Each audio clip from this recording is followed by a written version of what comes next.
There was one final participant he needed for his crew, seeing as Izuku now knew that all management courses students were not invited to the gala at all, and he didn't know a single one of them.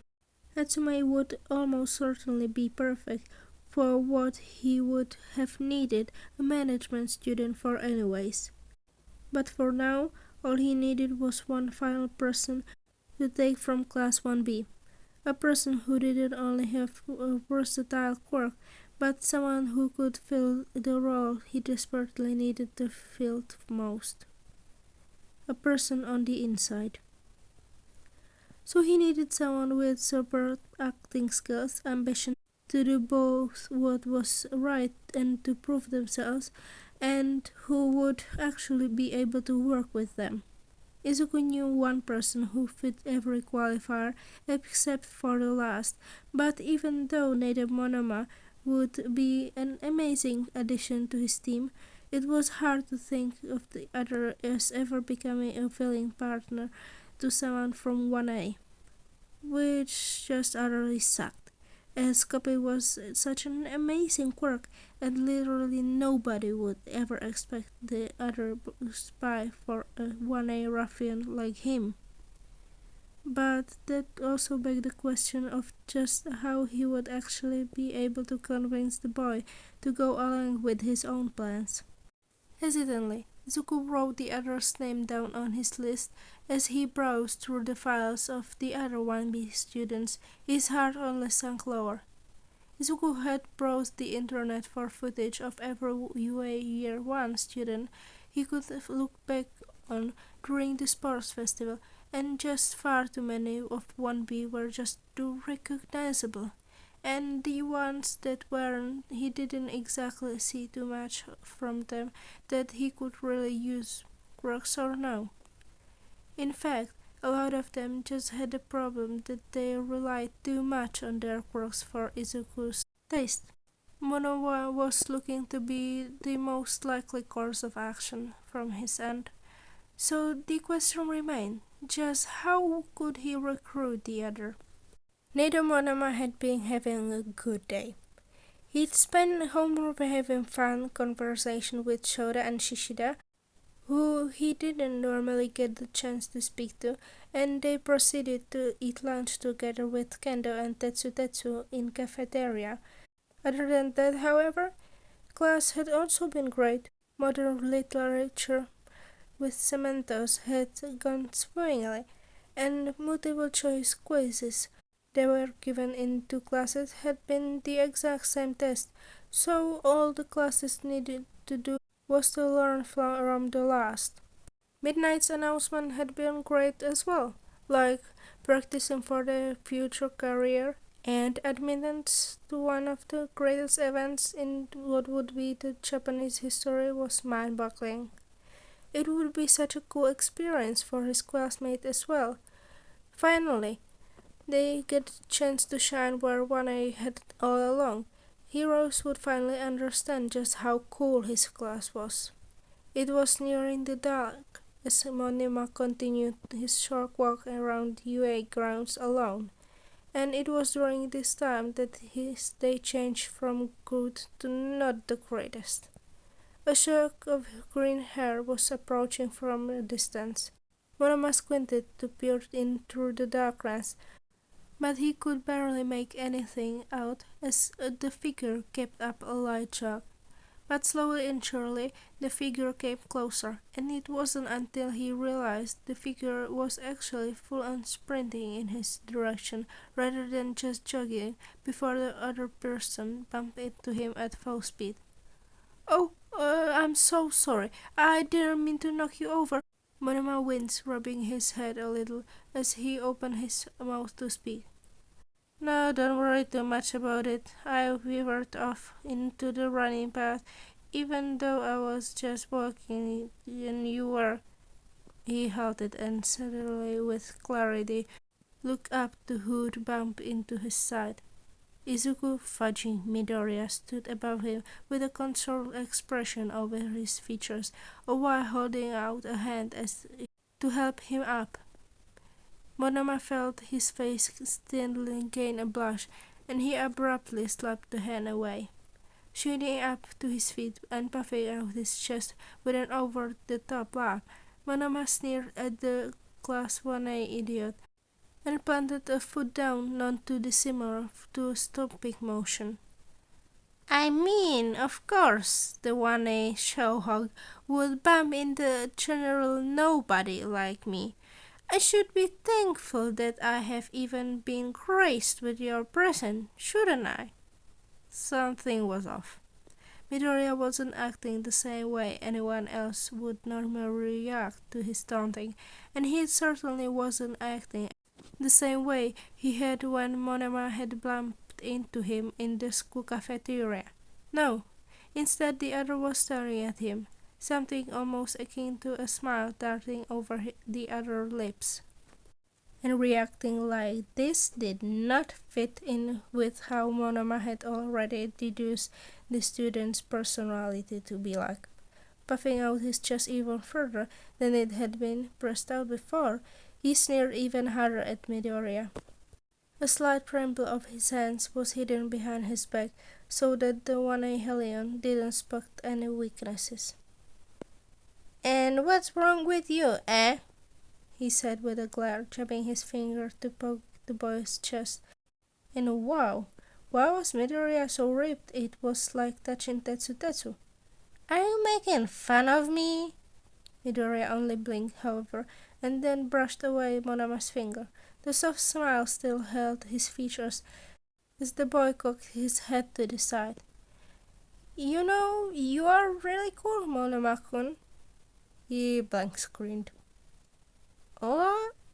Blinking quickly, Monoma attempted to pull his thoughts together because Midoriya just had said, "What?" The other just stood there absently rubbing the back of his head as if embarrassed, his stutter almost having just completely disappeared. You have such an amazing quirk for one thing. Copy is just such a cool ability. You have the ability to help so many people, but just about you in general, you could be such a cool hero. Monoma took a step back, a bit of sweat dripping down the back of his neck. Midoriya thought, what now? That he had a cool quirk, but Kobe was useless.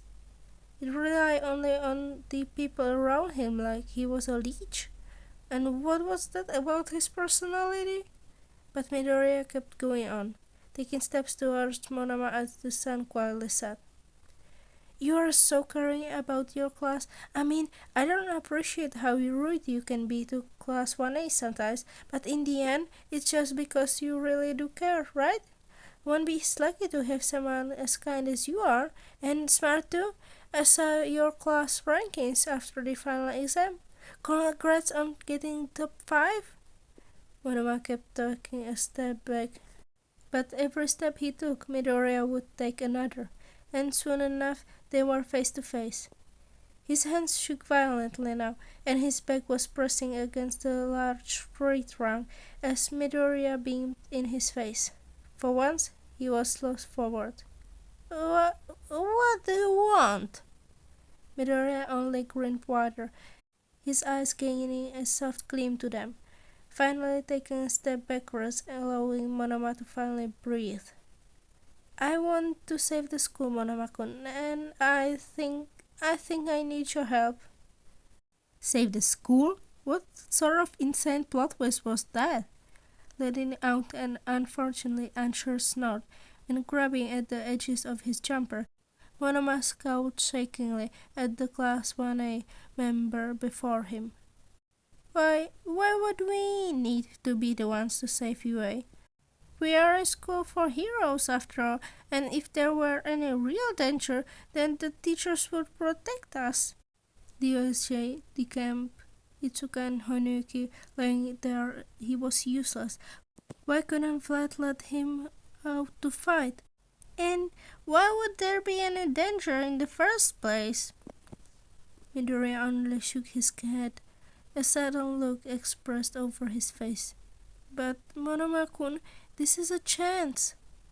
His eyes widened as Midoriya once again took a step forward, eyes burning as bright as they had when he'd first fought with that Todoroki guy at the sports festival, and when Monoma had realized that some heroes, while strong, could be scary too. Conviction like this was frightening, he thought to himself. In fact, he could almost compare to the goosebumps he had while watching Stain's manifesto online before it had been taken down. Nedzu had allowed me to gather up a person from every course, and from the hero course I want you. You could do so much, and would be so much help that all chances of winning the hero commissions game of broadcast elites versus us would rise by a mile. Midoriya froze and then blushed slightly, leaning back from where Monoma felt paralyzed. But I didn't mean to try to sell this so hard. The other boy let out a sigh, and finally Monoma could breathe again. Midoriya was seemingly unhappy with himself as he heaved a heavy breath against his pillar of support, with only the barest tendrils keeping him standing. I didn't mean to. Sorry, Monoma-kun. I've really made a mess of this, haven't I? And Midoriya beamed at him once again, burdened by whatever knowledge he'd been keeping to himself so far. But if you were to help me, I think it'd benefit you a lot more than you think. Not to mention the free pass on the rest of the year exams and a favor from Nedzu himself. Monova felt himself freeze once again.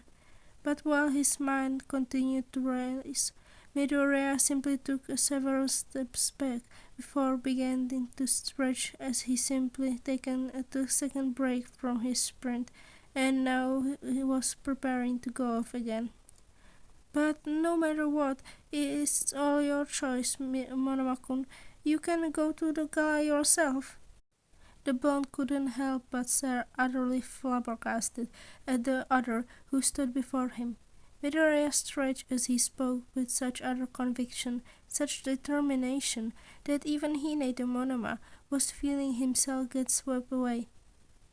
Or you could be a part of the biggest heist in quirk Japanese history. So Nedzu set up this shake for us? No cameras, just basically the dorms, but even smaller and out of range from hearing quirks? Izuku grinned at Shinso as the other inspected the small log cabin that they'd been very graciously provided with. He hadn't even seen the large cement lab underneath it, and beamed in joy. I know! There's more below ground, but Hatsume is currently doing things down there, and I'm afraid to lose a limb if I open the door without her okay first, but yes, he even gave us a lounge and 4 beds, if you ever need to get away from the dorms. The other inspected the whiteboard that Izuku had painstakingly removed from his room and relocated down to their hut, as well as the several sets of blueprints Izuku had so far gotten from UA's official website and blog. They would need to wait until they'd hack into the UA servers before they could get any documents of the gala floor plans, but until then this will do. Shinso absent-mindedly inspected some of the files Izuku had made on known faces they would have to go up against, as well as a large list of just what their objects would happen to be. Wow, Izuku felt so strange right now. It was a mixture of being both absolutely pumped that something was actually going to be a plan for once, as well as an odd concoction of embarrassment that other people were looking at his stuff, and anxiety that they'd see him differently for it. But seriously, this cottage was awesome. Nedzu had really gone through so much effort to provide for them, so it was imperative that he tried his best to help the mammoth get his life back together. Shinso put down the notebook he'd been inspecting of the Class 1D students that Izuku had gathered from the first round of the sports festival and online queries before putting it back down and moving over to where Izuku had set up his laptop for all the information he had stored online. So, I know Hatsume, being herd maniac from the support course, right? Izuku nodded, idly positioning an array of papers over one of the many benches they had been provided with, as well as sticking some to their new pinboard, which Shinzo had immediately dubbed their Beautiful Mind segment of the lodge.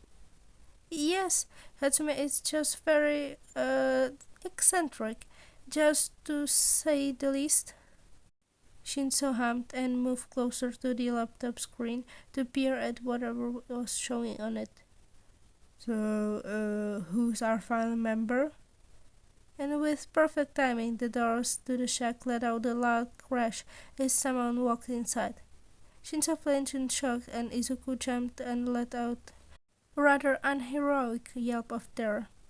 Monoma made his way inside and flicked the blonde hair to the left of his face, his hero costume adorning his figure, and 3 wristwatches gleamed in the fluorescent lights of the room, each of them proclaiming the time to be 1:30 p.m. were not showing timers. Monoma let out a huff, and without even pausing to inspect the room, plunked himself down on the dusty beige couches. You, Midoriya, are horrifying. I just wanted to let you know that first, before anything else. But as the only reprieve from your Class 1A ego, I will gladly help you get done whatever this stuff is yet you need to get done so Nedzu-sensei doesn't get thrown to the curb. And just before Izuku could utter a retort, or even just questioning glance to see why Monoma thought he was scary, Shinzo froze and looked up to them with an eerily blank expression over his features. Why, why is there an All My Eggs self-insert fanfiction here? Izuku's face turned red for a moment, his heart stopping immediately as he came to terms with what Shinzo must have just found. Shinzo-kun, I swear it is nothing at all like it seems. Notes, I don't normally read them, but this is really funny. Could he have easily just written his notes down and make sure nobody got near it? Yes. Did he do that? No. Instead, he wrote a fanfiction.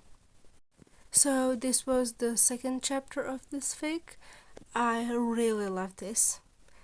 And we'll see you in the next part.